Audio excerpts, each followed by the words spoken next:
Pangeranku pincang di medan perang. Dia memanfaatkannya untuk membatalkan pertunangan. Hamba sudah tidak berguna. Tidak berani menghambat masa depan putri. Mohon Baginda mengizinkan hamba membatalkan pertunangan. Komasi? Hamba tidak setuju. Meskipun dia Lu Jinglun seumur hidupnya tidak bisa berdiri, hamba tetap ingin menikah dengannya. Mohon ayahanda merestui. Tapi pada hari pernikahan, aku dijebak naik tandu yang salah. Saat aku tiba di kediaman jenderal, pangeran sudah selesai bersembah sujud dengan pendampingku. Lu Jinglun. Pangeran sudah selesai bersembah sujud dengan Nona Lin. Lin Ruoyu, apa hakmu di sini? Ampunkan hamba, putri. Ruoyu hanya naik tandu sesuai aturan. Karena sudah begini, nama baik Ruoyu sudah hancur. Jika kamu bersikeras menikah, biarkan Ruoyu tinggal sebagai istri sejajarku. Istri sejajar? Lu Jinglun? Aku demi menikahimu, bahkan tidak peduli kakimu pincang. Setuju, atau pergi sekarang juga. Mau tidak mau aku setuju. Berbagi suami dengan Lin Ruoyu, tapi setelah menikah, pangeran beralasan kaki sakit tidak pernah menyentuhku sedikit pun. Namun setiap malam tidur di kamar Lin Ruoyu.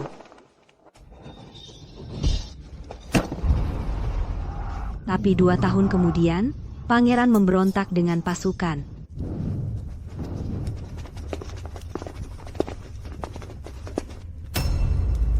Kakimu. Qingling, tahta ini seharusnya sudah berganti tuan. Putri belum tahu, dulu pangeran berniat pura-pura pincang untuk membatalkan pertunangan. Siapa sangka kamu sebagai putri begitu merendahkan diri. Namun, berkat putri yang merawat di istana, Ruoyulah istri yang kuidamkan selama ini. Dan kamu sudah sepantasnya dicincang berkeping-keping.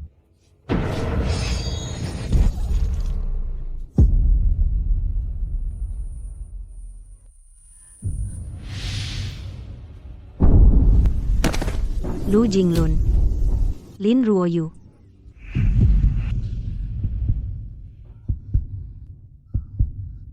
Tabib, apakah kakiku masih ada harapan? Baginda Jenderal muda bertempur habis-habisan di medan perang.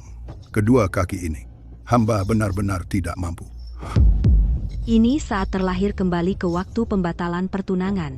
Lu Jinglun, HM, kita lihat saja. Benarkah tidak ada celah? Jinglun adalah jenderal kesayanganku.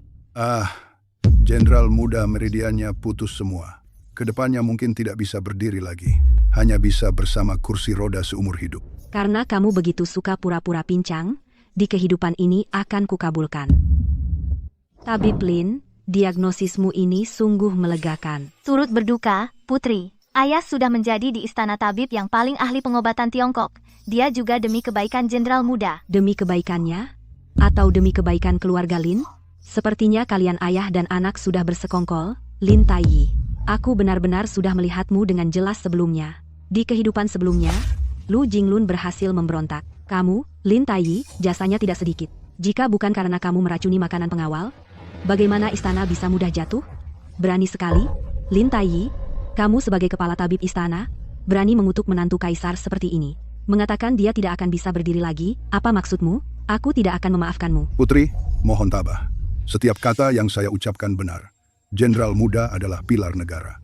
Mengalami musibah seperti ini, saya juga sangat sedih di dalam hati. Sedih? Aku lihat vonis ini kamu ucapkan dengan sangat lancar.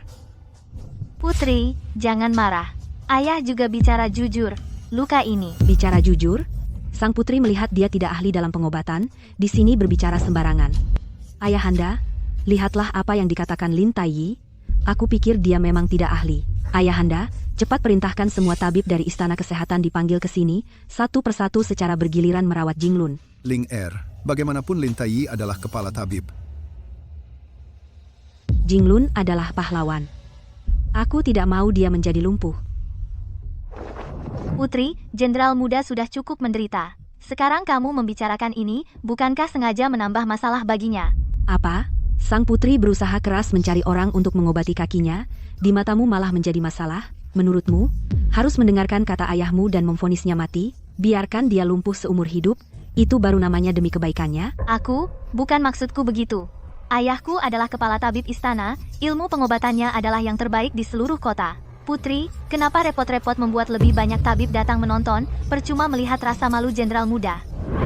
Rasa malu? Maksudmu, apakah luka di seluruh tubuh menantu kaisar ini datang dengan tidak terhormat, tidak layak dilihat orang, itu sebabnya disebut rasa malu? Tidak. Bukan, hamba tidak bermaksud begitu. Sudahlah, berhenti bertengkar. Mohon maaf Kaisar, hamba dalam perjalanan pulang ke ibu kota sudah memeriksakan ke dokter militer. Hasilnya memang sama dengan yang dikatakan Lin kepala tabib. Kedua kaki hamba terluka parah, memang sudah tidak bisa dipakai. Jinglun, bagaimana bisa begini? Apa maksudmu kamu akan lumpuh selamanya? Tidak bisa berjalan lagi. Meskipun pura-pura pincang, takut ketahuan Lu Jinglun tetap tega memotong kakinya sendiri.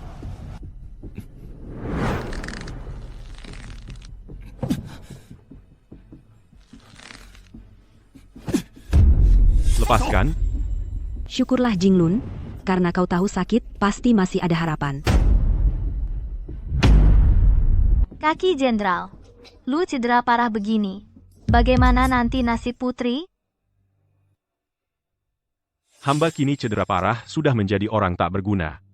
Tak berani lagi mengharapkan yang mulia hamba, mohon Baginda membatalkan titah, membatalkan pertunangan hamba dengan putri. Apa maksudmu? Hamba sungguh tak tega, karena kaki lumpuh ini menghancurkan kebahagiaan putri seumur hidup.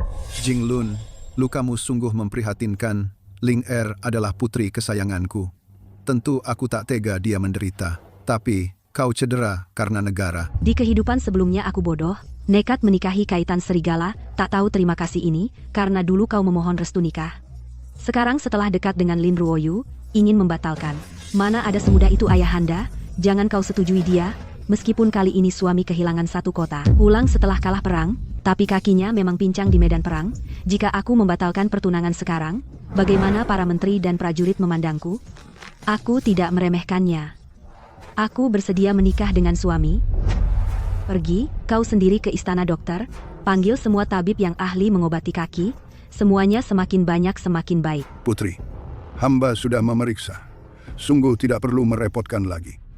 Aku sayang suami, ingin minta pendapat orang lain, kau menghalangi di sini, tidak ingin suami sembuh, atau tidak percaya diri. Hamba tidak berani. Hamba akan pergi memanggil mereka.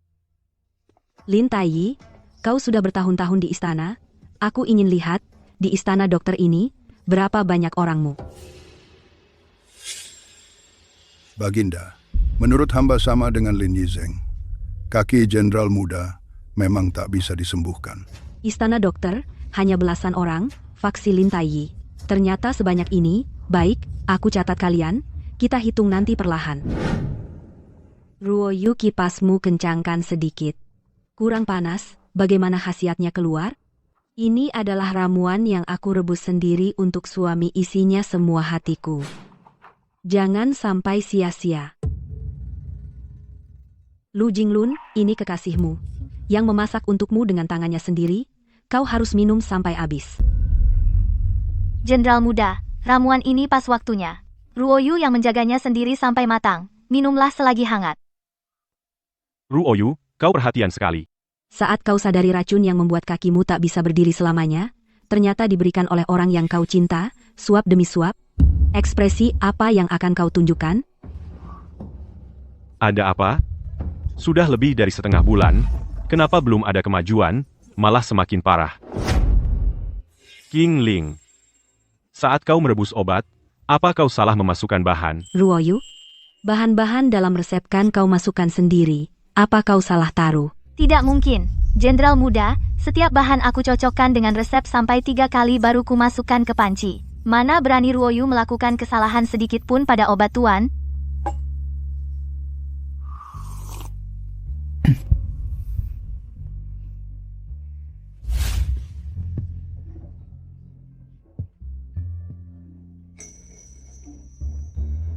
Su Jinian, di kehidupan sebelumnya, aku bersikeras menikah dengan pangeran, sama sekali mengabaikan bujukan Su Jinian.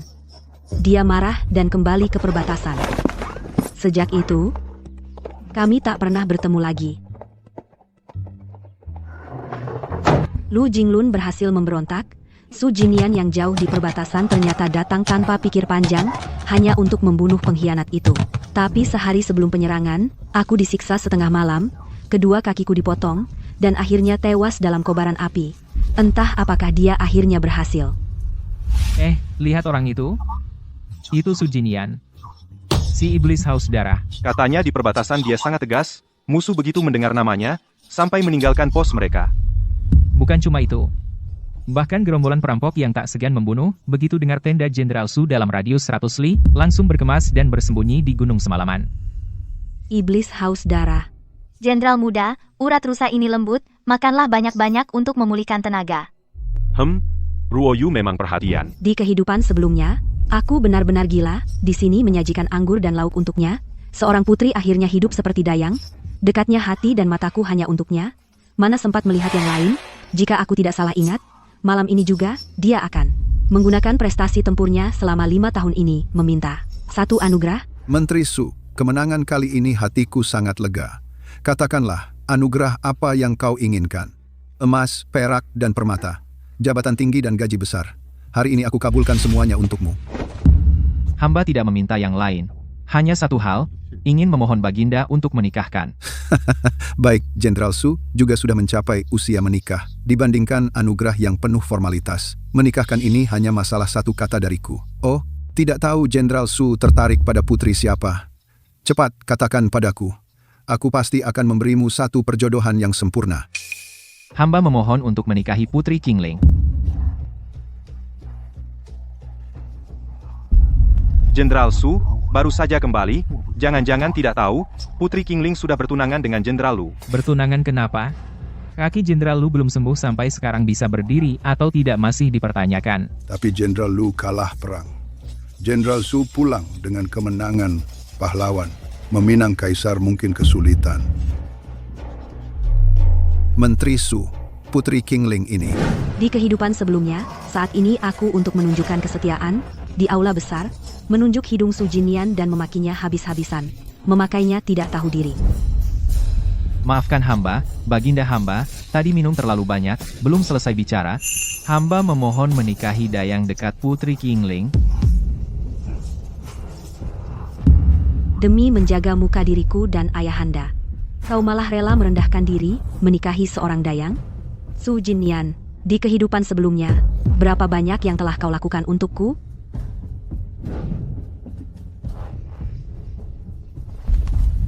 Lapor, Baginda hamba sebagai teman belajar putri, berkat putri tidak membuangku. Jika bisa mendapat perhatian Jenderal Su hamba dengan senang hati. Hanya hamba punya permintaan berharap bisa menikah di hari yang sama dengan putri. Mohon Baginda mengabulkan. Ruoyu, kau gila?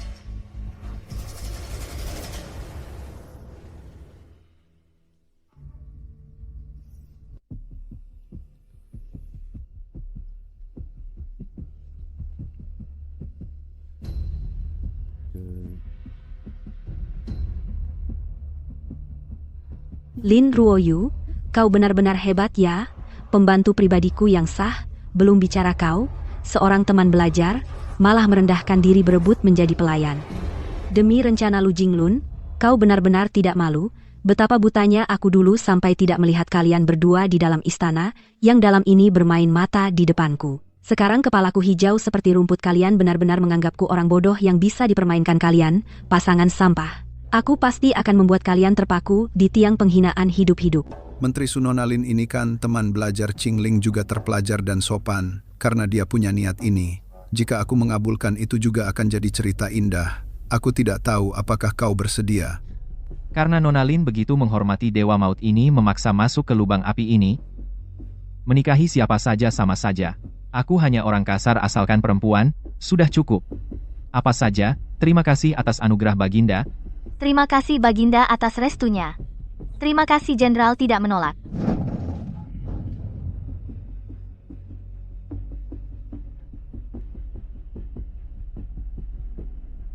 Baik. Karena Jenderal Su tidak keberatan maka pernikahan ini aku setujui. Pernikahan Lin Ruoyu dan Su Jinian resmi ditetapkan.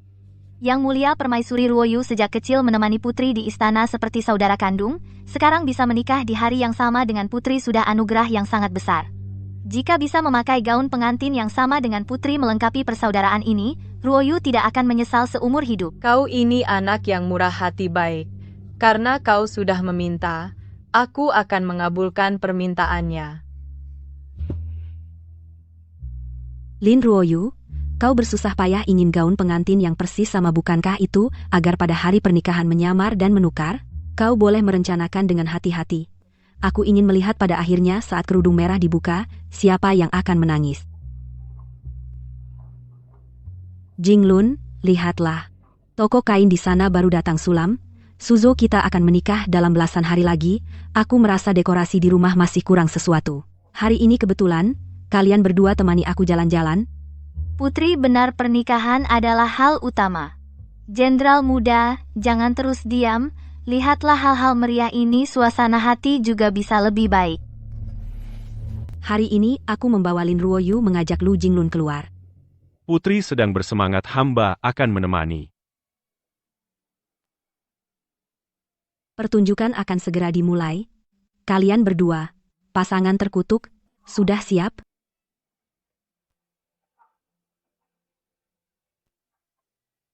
Putri, ini sudah toko ke-30 kaki hamba belum sembuh total, tidak tahan guncangan seperti ini. Ruoyu, beberapa set hiasan kepala ini, aku hadiahkan padamu, anggap saja sebagai ucapan selamat pernikahanmu. Terima kasih atas hadiah Putri.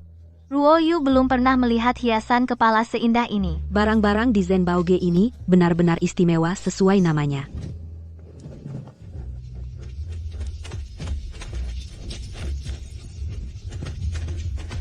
Anjing gila, cepat pergi. Cepat menjauh, ada anjing gila menggigit orang. Ah, anjing, tolong. Sialan, kalian para sampah, cepat usir anjing itu.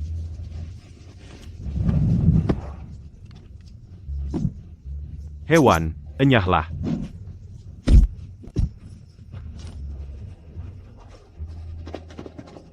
Jenderal muda, kaki Anda sembuh. Ini sungguh keajaiban. Di kehidupan sebelumnya, kamu beralasan sakit kaki menolak malam pertama, namun diam-diam berkomplot untuk memberontak. Sekarang seluruh ibu kota semua melihat sendiri kamu berdiri. Bagaimana kamu akan melanjutkan sandiwara ini? Bagus sekali, Jinglun Dewa memberkati kakimu ternyata sembuh total. Sekarang kamu bisa berlari dan melompat. Apakah kamu tidak senang? Senang? Hamba tentu senang. Sebentar lagi mungkin ada hal yang lebih menyenangkan menanti Putri.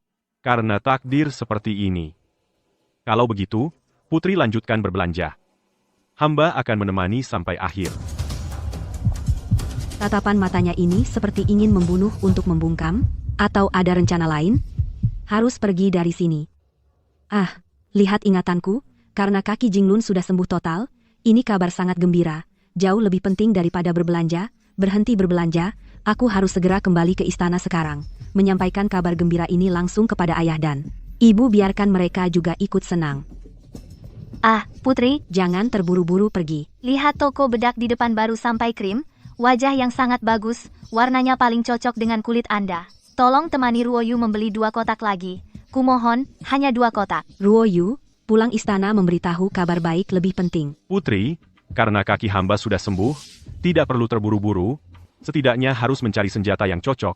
Di depan ada toko senjata, belatinya terkenal di mana-mana. Putri, temani hamba berjalan-jalan juga. Ayo, Putri, jenderal muda jarang punya minat seperti ini, kita temani dia saja. Yang satu mau beli bedak pipi, yang satu mau beli belati. Mereka bersekongkol, sepertinya panggung di depan sudah siap, tinggal menunggu saya ikut bermain peran. Jinglun, belati ini, kau berniat membelinya untukku, atau untuk kau pakai sendiri? Kalau suka, beli saja. Pasti akan berguna suatu saat. Putri, sebaiknya Anda pilih satu untuk melindungi diri. Jenderal muda, pedang ini terlihat gagah. Ruoyu melihatnya saja sudah takut. Sudah tidak sabar, saya ingin lihat bagaimana kalian melanjutkan pertunjukan ini. Mati kau. Bunuh. Hei, ada pembunuh. Hati-hati. Tolong. Ruoyu. Jenderal muda, tolong saya. Aku takut. Jangan takut, ada aku. Tidak ada yang bisa melukaimu. Lindungi putri. Cepat, buang barangmu. Lindungi putri. Cepat. Lu Jinglun, aku, sang putri, ada di sini. Kenapa kau lindungi seorang pendamping? Maafkan hamba, putri. Serangan penjahat ini terlalu ganas. Hamba tidak bisa membagi diri. Cepat, kalian pergi ke sana dan hadang. Lu Jinglun, kau tidak berani mengambil nyawaku sebelum pernikahan. Tapi kau ingin memanfaatkan pembunuh untuk melumpuhkan kakiku, agar aku tidak bisa lepas darimu seumur hidup dan hanya bisa mengikutimu.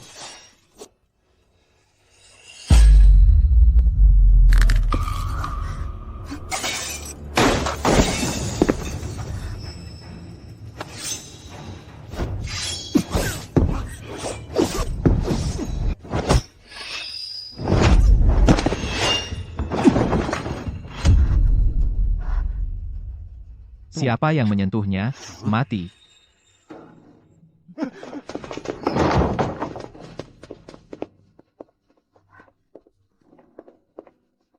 Putri, putri, kau tidak apa-apa? Hamba terlambat menyelamatkan. Putri, tenanglah. Pasti akan menyelesaikannya untukmu.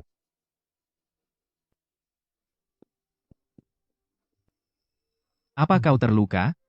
Di mana mereka melukaimu? Cepat katakan padaku. Aku tidak apa-apa, berkatmu. Tentu.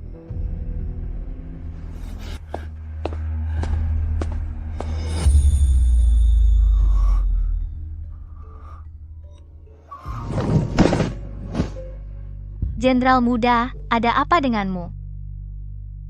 Jenderal Lu, meskipun aku menyelamatkan putri, tapi kita sudah lama menjadi rekan, tidak perlu memberi hormat sebesar ini. Cepat, bangunlah. Su Jinian, kau.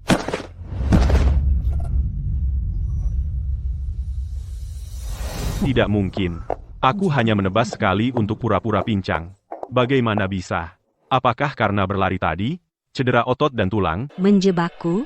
Kau pikir kau punya berapa nyawa?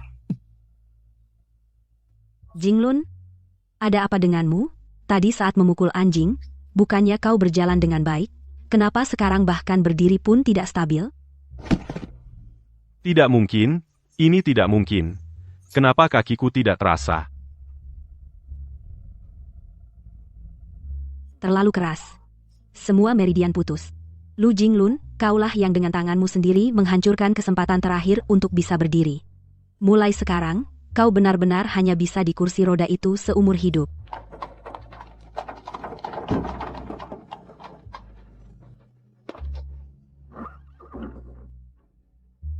Masuklah, mulai sekarang keluar istana bawalah lebih banyak orang. Hari ini terima kasih Jenderal Su, datang tepat waktu.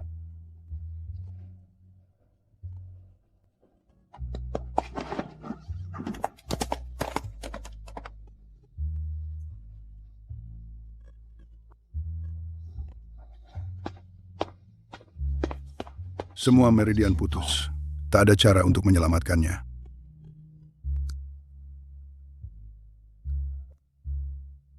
Masih mencari tabib sakti? Ya, Jenderal Lu sudah mengirim orang untuk memasang pengumuman di seluruh negeri. Memberi hadiah besar bagi yang bisa menyembuhkan penyakit kaki. Ruo Yu, lihat wajahmu yang penuh kesedihan. Apa kau khawatir pada ayahmu? Atau pada Jenderal Lu? Kemari, nyanyikan sebuah lagu untukku, sang putri, untuk menghiburku. Sang putri bercanda. Aku, hambamu, akan bernyanyi sekarang. Sang putri, besok kita berpisah, kita masing-masing akan menjadi istri orang. Ruo Yu benar-benar tidak tega meninggalkan Anda. Aku juga tidak tega padamu. Tapi, hari-hari ke depan masih panjang, bukan begitu?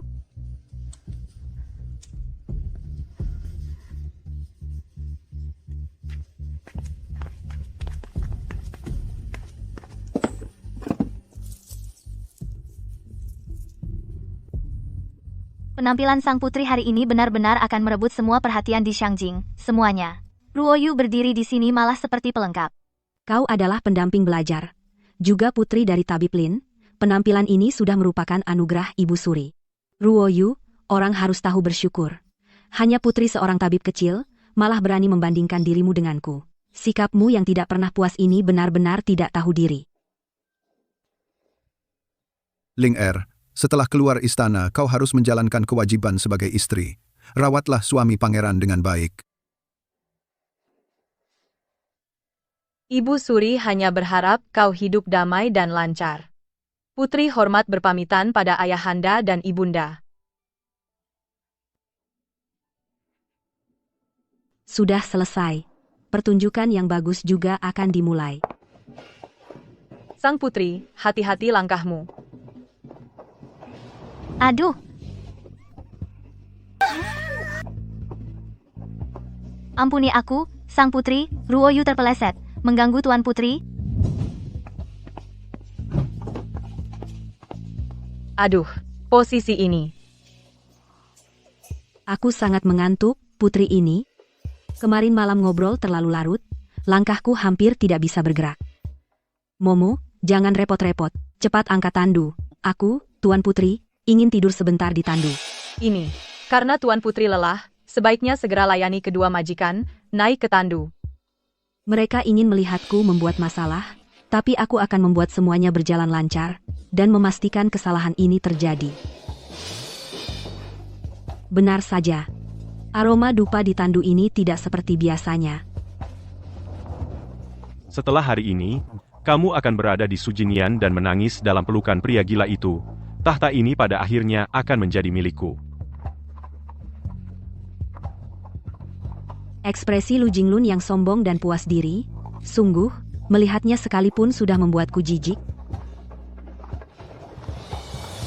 Aduh, patung kayu itu, kenapa terus menatap ke arah sana? Jenderal Lu, Anda menatap tandu Nona Lin, matamu hampir keluar. Meskipun Nona Lin adalah pendamping sang putri, tapi ekspresimu hari ini sepertinya kamu akan menculik pengantin, orang akan menertawakanmu. Jika aku benar-benar menculik hari ini, Aduh, Jenderal Lu, jangan bercanda sembarangan. Pernikahan yang diperintahkan oleh Yang Mulia sudah pasti. Lihat, Jenderal Lu, di sana sedang menatapmu. Jenderal Su, hari ini ada dua kebahagiaan. Kamu menikahi Nona Lin, dan sang putri adalah milikku. Ekspresinya itu, apa dia melihat bahwa orang di dalam tandu itu salah? Su Jinian, kamu bodoh. Jangan hancurkan rencanaku sekarang. pada akhirnya, bukan dirimu. Ayo. Ah, Jenderal Su, pengantin pria melarikan diri. Kejar dia. Keinginan untuk tidur sebentar hilang. Tuan Putri, Misteri dua kehidupan akhirnya terpecahkan. Tuan Putri, Di kehidupan sebelumnya, aku kira para pengusung tandu takut aku tertidur, dan sengaja mengguncangku. Ternyata karena pengantin pria melarikan diri, mereka mengejarnya mati-matian di belakang. kediaman Su sudah sampai, sudah sampai. Pengantin wanita akan segera turun dari tandu. Apa yang sedang terjadi ini? Pengantin pria beberapa waktu lalu sudah masuk sendirian. Kenapa pengantin wanita baru sampai? Bahkan tidak ada penjemput, sekarang pengantin pria tidak muncul, bagaimana pernikahan bisa dilangsungkan? Istana Jenderal Su sudah sampai. Mana Jenderal Su Jinian? Kenapa belum keluar menyambut pengantin wanita masuk? Nona, ini tempatnya salah, kan? Kenapa kamu tidak teriak? Ini sebenarnya kamu atau bukan? Teriak apa? Aku sudah menunggu saat ini. Postur dan gaya ini, kalau dilihat, tidak seperti yang dari keluarga Lin, gadis dari keluarga kecil. Tapi kalau putri, kenapa tidak teriak minta berhenti? Benar saja. Orang-orang penjilat di kehidupan sebelumnya. Semuanya pergi ke Istana Lu untuk meramaikan. Su Jinian, pernikahanmu di Istana Jenderal berakhir dengan kesunyian seperti ini. Aku kebelet mau ke toilet. Kalian tunggu di sini. Jangan ada yang ikut. Hei, Nona, sebentar lagi upacara pernikahan. Ini tidak sesuai aturan. Aturan? Di Istana Su ini. Kataku adalah aturan. Tunggu.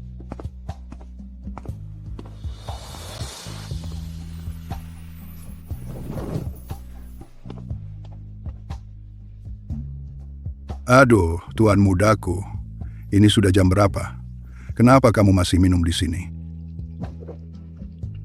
Leluhurku, pengantin wanita sudah masuk. Cepat ganti baju dan lakukan upacara. Bukankah kamu dengan senang hati pergi menjemput pengantin? Kenapa di tengah jalan, kamu lari kembali sendiri. Katakan sesuatu dong. Benar, dia lari sendiri. Su Jinyan, berapa banyak penderitaan yang kamu alami di kehidupan sebelumnya? Aduh, tuanku pangeran. Upacara, suruh saja pelayan mana saja, gantikan aku untuk formalitas. Pernikahan dan upacara adalah urusan seumur hidup. Masa ada aturan minta diwakilkan? Ini. Jangan-jangan Anda tidak suka dengan istri pangeran yang baru masuk ini? Ada apa yang tidak disukai? Su Jinyan, Tidak suka? Mana ada suka atau tidak suka? Lagi pula, selain dia, siapapun yang aku nikahi di hidup ini sama saja bagiku. kalau Pangeran Su merasa semua sama saja. Lalu kenapa ketika sampai padaku, putri ini? Jenderal Su malas bahkan untuk melakukan upacara? Apa jangan-jangan aku tidak sebanding dengan mereka yang sama saja?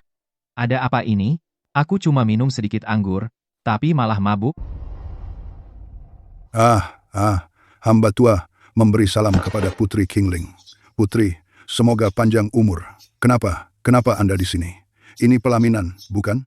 Tadinya aku kira markas Jenderal Su disiplin, tapi sekarang kulihat tidak ada satupun yang normal. Apa hanya mengganti pengantin di pelaminan? Paman Chen, ekspresimu itu, orang yang tidak tahu, mengira langit runtuh. Putri, ini bukan sekadar mengganti pengantin. Perintah ini adalah ini. Jika aku bilang aku dijebak, naik pelaminan yang salah, kalian percaya? Jadi, sekarang kau sudah di kediaman Su, Qingling, apa maumu? Mau bagaimana lagi? Tentu saja akad nikah. Karena aku sang putri sudah datang, aku akan menerima kesalahan ini. Jenderal Su, tidak tahu apakah kau bersedia. Setidaknya lakukan akad nikah denganku. Tidak mungkin, membiarkanku difitnah di sini. Nanti jadi bahan tertawaan seluruh kota. Baik, ayo, Qingling, kita akan akad nikah sekarang, segera.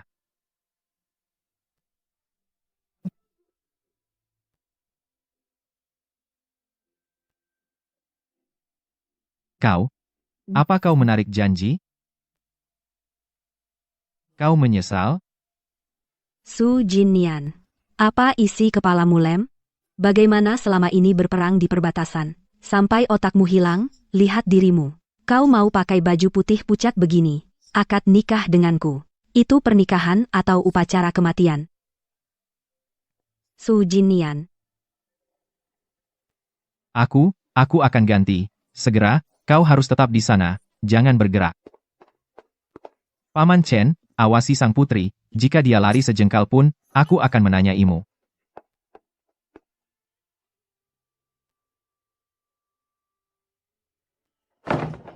Sudah ganti, ayo pergi. cepat kemari gandeng sang putri. Gaya apa ini? Tangan dan kaki bagaimana bisa ke satu sisi?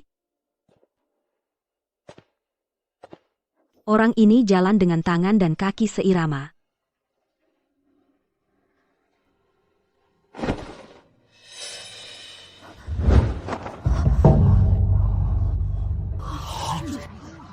Kok Lin Ruoyu, mana putri? Naik pelaminan yang salah. Ini dosa besar yang bisa dihukum mati. Bagaimana bisa begini? Aku menjemput sang putri. Kenapa orangnya berubah? Maafkan aku, Jenderal Muda. Ruoyu juga tidak tahu apa yang terjadi. Aku hanya mengikuti Mak Comblang naik tandu. Tolong selamatkan aku, Jenderal Muda. Para tuan-tuan, karena sudah begini, sudah terjadi, demi menjaga muka kedua keluarga, kita harus menunggu sang putri menyadari ada yang tidak beres. Setelah dia datang, Wardan, baru kita ulang upacara pernikahan. Mengenai Ruoyu, karena sudah bersumpah denganku, kehormatannya sudah ternoda, aku pasti tidak akan menjadi orang yang tidak setia. Kedepannya, hanya bisa merendahkannya, menjadi istri setara di istana ini, rasanya ada yang tidak beres. Sang putri, putri mahkota, belum masuk pintu. Sudah harus berbagi suami dengan pendamping belajar. Perhitungan Jenderal Lu ini berdengar sampai seluruh ibu kota.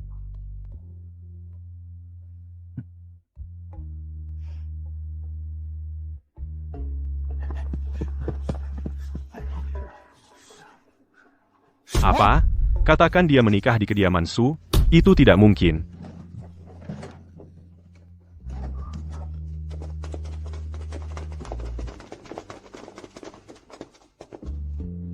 Para tuan-tuan, dengarkan kata hamba, sang putri baru saja menyadari, ada yang sengaja menjebak, membuat sang putri dan Nona Lin salah naik tandu. Sang putri sudah menunggu di ruang depan kediaman Su, tapi sang putri berfirman, karena Jenderal Lu sudah bersumpah dengan Nona Lin, maka jodoh ini sudah ditentukan surga. Sang putri berkata, keluarga kerajaan tidak mungkin memisahkan sepasang kekasih karena sudah salah naik tandu. Berarti dia dan Jenderal Lu tidak ditakdirkan bersama. Tadi aku salah ingat. Upacara itu milik Jenderal Su. Salah ingat. Belok, belok, angkat mas kawin sang putri. Cepat ke kediaman Jenderal Su.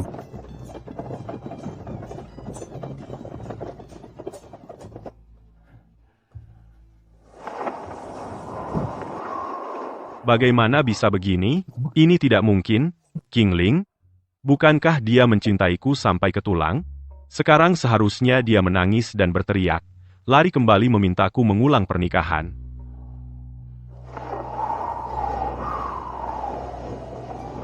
Sang putri tidak jadi datang. Maka di istana ini akulah yang berkuasa. Tidak perlu jadi istri setara yang menyebalkan. Aku ini. Langsung menjadi nyonya rumah utama di kediaman jenderal ini.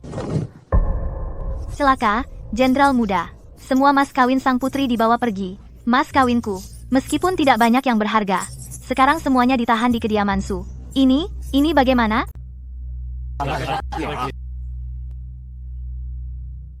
Jenderal Su sangat gagah berani. Putri King Ling sangat memesona. Ini benar-benar pasangan yang sempurna. Benar. Lihatlah, pria tampan dan wanita cantik. Benar-benar kisah indah dari dinasti besar Sheng. Lu Jinglun, Lin Ruoyu, kalian sekarang kaget atau senang, tapi aku sudah tidak tertarik peduli apa yang kalian pikirkan di kehidupan ini. Kalian di istana jenderal yang sepi itu tahanlah perlahan.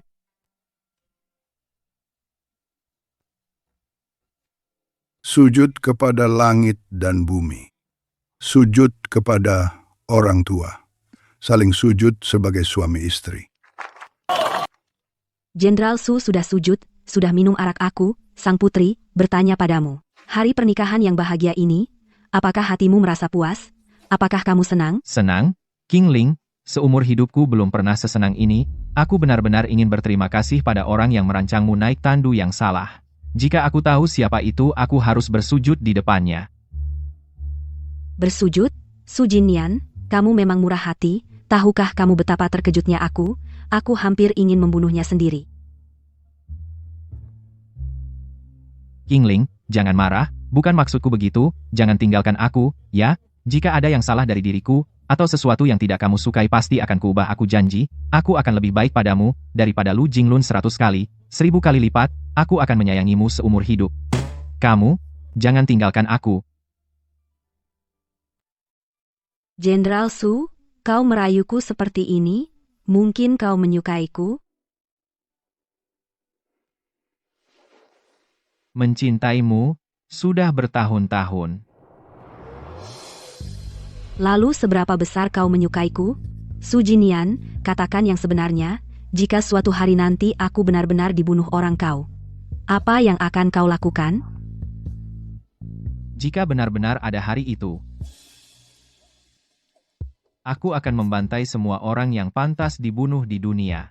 Lalu, menemanimu di alam baka.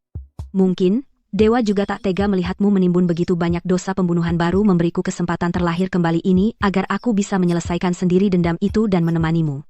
King Ling, apakah tadi aku bicara terlalu keras? Sampai kau ketakutan? Aku hanya... Tidak, aku hanya berpikir. Malam ini indah sekali.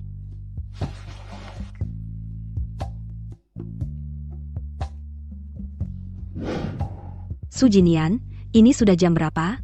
Kenapa kau tidak tidur? Nempel terus kedua lilin itu, mau apa? King Ling, kata orang tua pada malam pernikahan lilin naga dan burung phoenix tidak boleh padam. Aku akan menjaganya sampai fajar. Supaya kita bisa langgeng selamanya menjadi suami istri, tak berpisah. Hati terasa lembut dan lucu. Jenderal Su, apa kau berniat nanti hidup bersama dua lilin ini? Menurutmu mana yang lebih langgeng? Tidur bersamaku atau kau di sini menatap lilin sepasang? King Ling, maksudmu aku tidur di sini? Bolehkah? Apa aku benar-benar bisa? Su Jinian, kau panglima 3 angkatan masalah begini, kau malah tanya aku bisa atau tidak?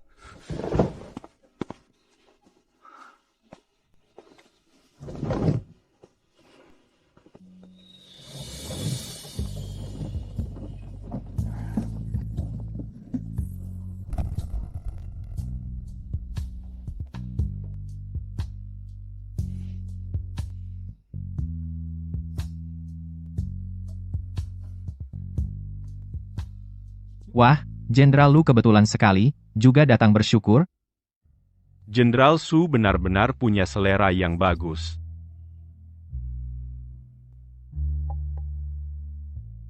Ruoyu, kenapa kau begini? Lihat penampilanmu yang menyedihkan ini. Apa jangan-jangan di Istana Jenderal kau mendapat perlakuan tidak adil? Tidak, hamba tidak.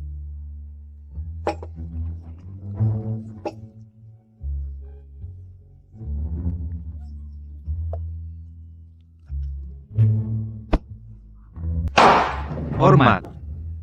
Jenderal Lu, tanda pengenal ini ditemukan di halaman belakang rumah pribadimu. Setiap satu cocok dengan daftar prajurit keluargamu. Sebelum pernikahan, para pembunuh yang menyerang Putri Qingling. Apalagi yang bisa kau jelaskan? Saya tidak bersalah, Tuan. Ini fitnah. Mereka sudah setengah bulan lalu saya usir dari rumah. Pasti mereka dendam, dan sengaja membalas dendam dengan melibatkan Putri. Diusir dari rumah? Wah, ingatan Jenderal Lu bagus sekali.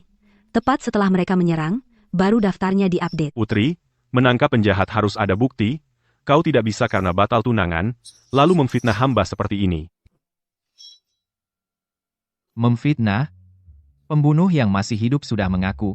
Prajurit pribadimu di pinggir kota, tidak hanya segini. Haha, lihatlah. Lu Jinglun ini benar-benar jenius. Demi akting. Dia sampai menyewa pembunuh untuk menyerang dirinya sendiri, dan malah jadi cacat. Cih, pahlawan perangkatannya, menurutku dia cuma pengecut. Dulu dia membohongi kita, katanya terluka di medan perang, ternyata gagal sendiri. Ku dengar, kakinya sekarang bernanah. Semua dokter di kota tidak bisa menyembuhkan, itu namanya Tuhan melihat. Kejahatan dapat balasan. Lapor, Putri. Lu Jinglun memang keras kepala. Para pengikut mati itu memang tidak meninggalkan kontrak langsung. Untuk menghukum mati dia lewat kasus ini, masih kurang bukti. Namanya sudah hancur, masa depannya hancur total. Tidak usah buru-buru. Reputasi bodoh yang gagal sendiri ini lebih menyakitkan daripada membunuhnya. Kau dengar, hari pernikahan itu sebenarnya bukan kecelakaan. Lin Ruoyu diam-diam memberi banyak uang kepada pembawa tandu keluarga Lu.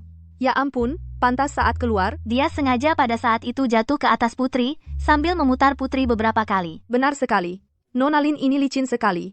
Sebelum sembahyang, dia diam saja. Setelah upacara selesai, barulah dia sengaja menunjukkan kelemahan. Drama salah naik tandu ini jelas dia yang mengatur. Kukira dia pendamping yang baik, siapa sangka dia sudah merencanakan sejak awal, mengejar-ngejar ingin menikah dengan Jenderal Su, dan harus di hari yang sama, baju pengantin pun harus sama. Dia bukan ingin menikah, dia terlalu pintar menghitung, akhirnya, tetap dengan si pincang Lu Jinglun terkunci bersama. Itu namanya karma. Pantas saja, setelah pernikahan hari itu, dia sengaja menunjukkan kelemahannya, dan di pesta perayaan, dia bersikeras menikahi Su Jinglun. Awalnya saya juga mengira salah naik tandu adalah kecelakaan, tapi lihatlah dari melamar hingga meminta gaun pengantin yang sama persis sampai hari pernikahan jatuhnya Lin Ruoyu yang menggemparkan. Ini bukan kebetulan. Jelas, ini adalah siasat. Mereka berdua sudah merencanakannya sejak awal ingin menjebak Putri sampai mati. Menjebak Putri mereka menginginkan nyawa Putri. Benar. Coba pikir Lu Jinglun kakinya tidak lumpuh sama sekali, tapi malah membawa Putri ke toko senjata. Tiba-tiba pembunuh bayaran datang.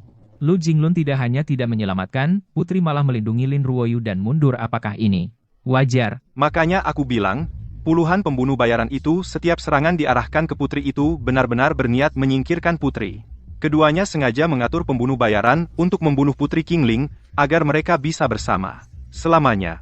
Sungguh Tuhan melihat, yang jahat akhirnya mencelakai diri sendiri. Lu Jinglun berakting terlalu berlebihan. Kali ini benar-benar membuat dirinya lumpuh. Ini namanya takdir Lu Jinglun. Ingin memanfaatkan pembunuh bayaran untuk menyingkirkan Putri. Tapi Jenderal Su bagaikan dewa yang turun. Itulah yang namanya pahlawan sejati. Betul, pahlawan selamatkan wanita cantik akhirnya mendapatkan wanita cantik itu. Jenderal Su dan Putri Qingling adalah pasangan yang sempurna.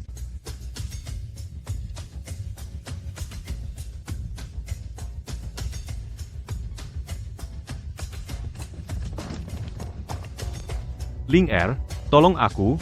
Semua rumor di luar itu fitnah, ku mohon di hadapan ayahanda bicarakan yang baik untukku, klarifikasi untukku. Kalau begini terus, aku akan hancur. Ling Er, kau pasti tahu hatiku. Aku selalu menyukaimu, kalau tidak, mana mungkin aku dulu pergi, memohon izin untuk melamar. Sayang takdir mempermainkan sampai salah menikahi orang. Setiap kali memikirkanmu di kediaman Su, hatiku, seperti hancur rasanya sakit. Hei Lu, kau pikir aku mati? Ling Er, itu panggilanmu? Sepertinya kedua kakimu sudah rusak, lidahmu juga tidak mau lagi. Jinian, kembali. Kenapa terburu-buru? Dulu dialah yang dengan sengaja merencanakan. Aku salah naik tandu. Sekarang sandiwara gagal. Aku belum puas menonton. Kau memukulnya sampai mati. Siapa yang akan aku lihat? Benar, ikuti istri menonton sandiwara itu baik. Ling Er, kau salah paham. Aku sungguh tidak bersandiwara. Ini semua Lin Ruoyu, wanita jalang itu yang merancang. Dia yang ingin naik derajat. Dia yang diam-diam menyuap pelayan. Aku selalu tulus padamu, tidak pernah berubah.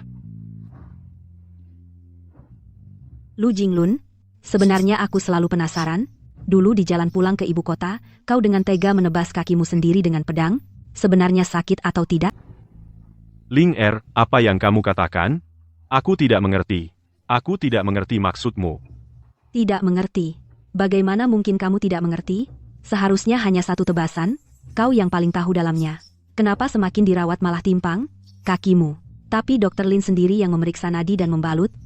Dan meresepkan obat. Obat setiap hari adalah kesayanganmu. Diberi makan langsung oleh Lin Ruoyu. Dengan perawatan sebaik itu dari ayah dan anak itu, kakimu malah semakin parah sampai hilang rasa. Ini sungguh tidak seharusnya terjadi. Dr. Lin Ruoyu. Mereka, dua bajingan itu, berani-beraninya mereka mencelakai aku seperti ini.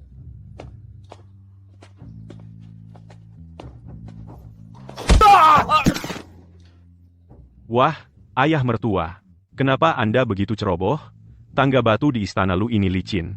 Kakek, harus berhati-hati. Lu Jinglun ini memang punya rasa bakti.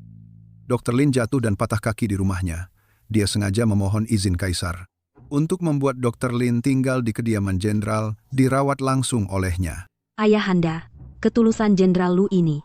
Karena dokter terluka parah, sebaiknya segera ganti dengan yang lebih cakap, agar Dr. Lin bisa tenang memulihkan luka. Bagaimana menurut ayahanda? Ling Er ada benarnya. Keluarkan titah. Segera cabut jabatan medis Dr. Lin. Biarkan dia tinggal di istana Lu menikmati sisa hidupnya. Ayah, kenapa kakimu? Apa yang sebenarnya ada dalam obat itu? Lin Ruoyu, bukankah ini yang dulu kau berikan padaku? Ini kan resep rahasia racikanmu sendiri. Biarkan ayahmu juga merasakannya. Bukankah itu menyenangkan? Dengar, istana Lu sekarang sangat angker. Dr. Lin, pergi periksa kaki sampai patah kakinya sendiri. Ah, ini bukan angker, jelas balasan. Sejak Lu Jingdun kehilangan satu kota dan pulang dengan malu, Feng Shui istana Lu jadi berantakan. Ada yang patah kaki, ada yang buta, kejadian tidak pernah berhenti. Yang mulia, saat kami berpatroli di perbatasan kami menangkap beberapa mata-mata musuh. Setelah diinterogasi, barulah kami tahu kebenarannya. Musuh yang dulu merebut kota kita, mereka sendiri mengaku bahwa dalam pertempuran itu, mereka sama sekali tidak melukai Lu Jinglun. Omong kosong. Lalu bagaimana kakinya bisa lumpuh? Itu karena Lu Jinglun bersembunyi di tempat gelap dan menebas kakinya sendiri. Dia untuk menghindari tanggung jawab perang, sengaja pura-pura lemah dan mundur. Dengan sia-sia dia menyerahkan sebuah kota perbatasan yang penting, begitu saja. Ayahanda, hamba tidak tahu bahwa dulu hamba hampir menikah dengan seorang pengecut yang menjual negara demi keuntungan pribadi. Jenderal benar-benar pahlawan. Setelah menebas lengan kiri, tidak masalah. Kota hilang, tapi duduk di singgasana paling gagah. Kau dengar, sepanjang hari mereka menertawakan bahwa kesatria agung kita punya jenderal bodoh. Lu Jinglun kali ini telah mempermalukan seluruh nenek moyangnya. Benar-benar habis. Demi pura-pura lumpuh untuk bertahan hidup, dia bahkan bisa menjual tanah air. Baginda, ampunilah hamba. Hamba akan bicara semuanya. Anda, hari itu, Jenderal Lu benar-benar takut bala bantuan musuh tiba. Dia melukai dirinya sendiri, lalu memerintahkan seluruh pasukan mundur. Itu adalah darah dan daging kita. Kota yang kita pertahankan, demi membuatnya tampak meyakinkan. Dia bahkan tidak sempat melihat sedikit pun kepada saudara-saudara yang bertahan mati-matian. Begitu saja dia kehilangan kota itu. Baginda, ampunilah hamba. Hamba dipaksa oleh tabib Istana Lin. Dialah yang mengancam hamba, jika hamba tidak ikut mengatakan kaki Jenderal Lu lumpuh, dia akan membuat hamba tidak bisa bertahan di istana pengobatan. Benar, hamba sendiri pernah melihat Jenderal Lu berjalan normal di dalam kediamannya, semua karena hasutan tabib Istana Lin, hamba ikut menyembunyikan hal ini. Bagus benar Lu Jinglun. Dulu aku merasa berhutang padanya. Tidak disangka, seluruh pejabat istana memanggilnya pengkhianat, kura-kura pengecut. Sampaikan titahku. Keluarga Lu berkhianat dan menipu kaisar. Segera sita semua harta mereka. Seluruh keluarga dihukum pancung. Gudang kota dan ruang rahasia, bongkar dan buka semuanya, keluarkan peti-peti emas, perak, dan permata, tumpukan senjata di bawah sinar matahari. Jenderal Lu, inikah yang kau sebut bersih? Berani menggelapkan uang perbekalan prajurit di perbatasan? Bunuh dia. Bajingan ini, prajurit di garis depan tak punya sepatu dan makanan, dia malah di rumahnya menyembunyikan banyak uang. Pengkhianat, pura-pura pincang dan kehilangan kota, bahkan masih berani korupsi gaji prajurit. Dunia ini tak punya mata. Orang seperti ini pantas dihukum mati dengan potong 1000.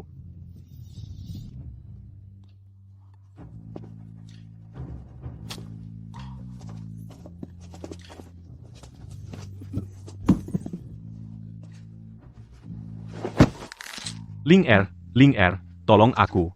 Aku salah. Dulu aku semua terpengaruh oleh hasutan wanita jalang Lin Ruoyu. Dialah yang memaksa menikah denganku, dialah yang menyuruhku pura-pura pincang.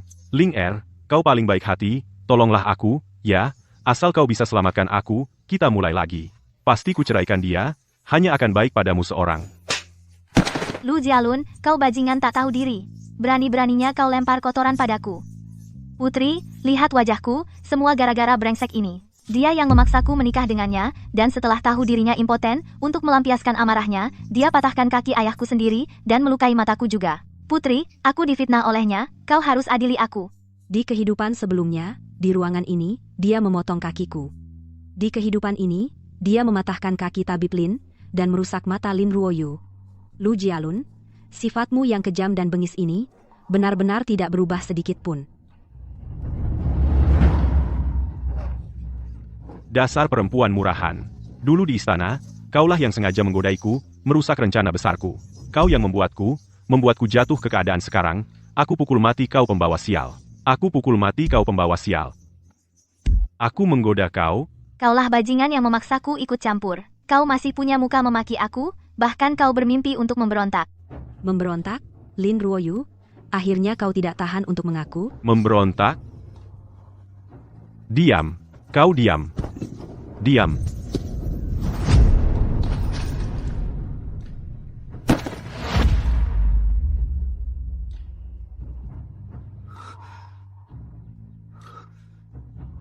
Pantaslah Lu Jialun tiba-tiba menjadi ganas, karena penyitaan dan hukuman mati hanya urusannya sendiri. Jika rencana pemberontakannya terbongkar, keluarga Lu benar-benar akan hancur. Di kehidupan sebelumnya, di ruangan ini, kalian melihatku dilalap api. Kini, melihat kalian saling menggonggong, sungguh membuat hatiku segar. Panggil orang, ambilkan air dingin untuk menyiramnya agar sadar. Dia belum selesai mendengar perkataan putri ini.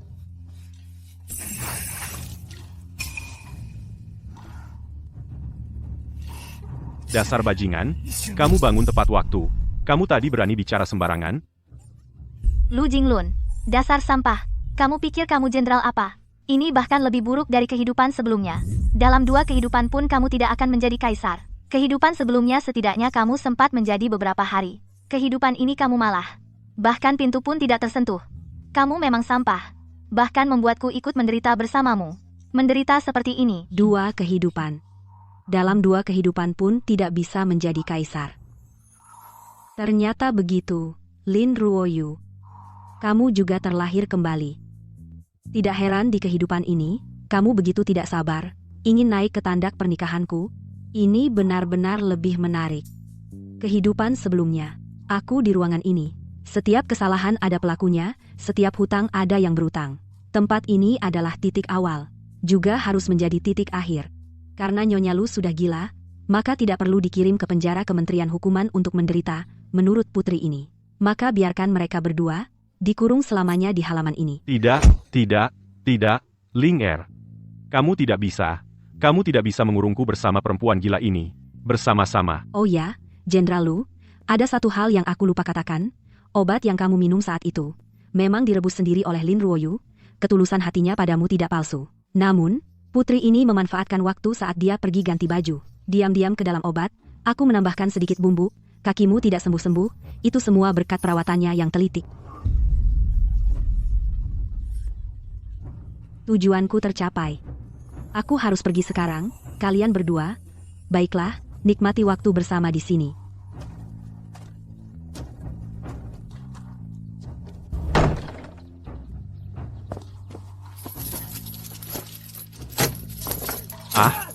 Kau, wanita jalang ini, meracuni kakiku hingga lumpuh, aku akan membunuhmu. Bunuh saja kau, pecundang yang bahkan tak bisa jadi laki-laki. Di kehidupan sebelumnya, kau sudah jadi bahan tertawaan. Di kehidupan ini, kau lebih buruk lagi, lumpur busuk.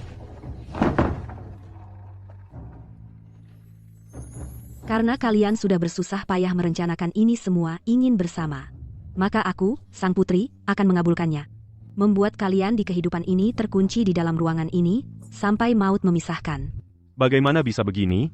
Padahal hampir saja aku menjadi kaisar tahta ini seharusnya milikku. Ini semua karena Su Jinian. Jika dia tidak gila saat menyerang benteng, bagaimana mungkin aku mati? Di kehidupan sebelumnya, Su Jinian benar-benar pada malam itu membunuh Lu Jinglun.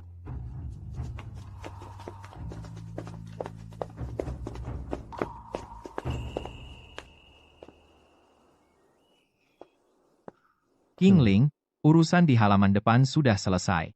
Kau sedang apa? Tidak apa, hanya teringat sesuatu, hal yang sudah lama sekali. Su Jinian, di kehidupan sebelumnya, setelah kehilangan segalanya, dia membalaskan dendamku, membunuh Lu Jinglun. Pergi sendirian ke perbatasan. Dan di saat paling berbahaya, dia kembali tanpa ragu untuk menyelamatkanku. Su Jinian, terima kasih. Apa yang kau katakan? Untuk apa berterima kasih padaku? Untungnya, semuanya masih ada kesempatan. Aku bisa menebus kasih yang terlewatkan selama 2 kehidupan.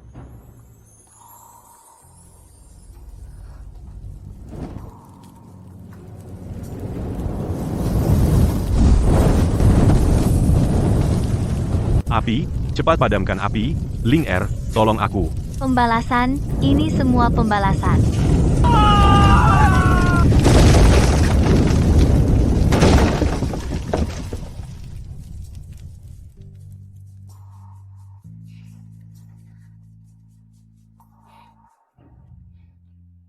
Mulai sekarang, tak ada yang bisa menyakitimu lagi.